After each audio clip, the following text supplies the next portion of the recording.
おはようございます。今日はですね、久しぶりにアシェットデセールですね。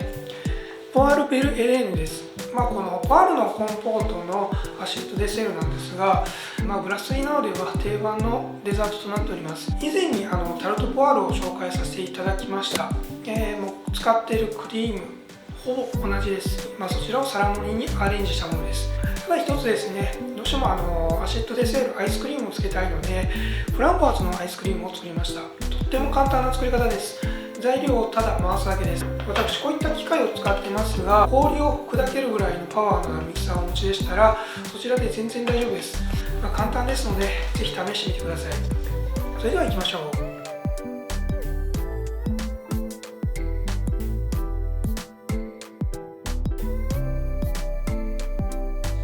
それではですね、この冷凍フランボワーズを使って簡単なアイスクリームを作っていきます。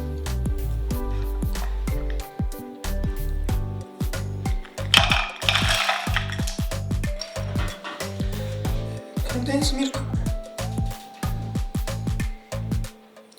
練乳ですね、クレームフレッシュ、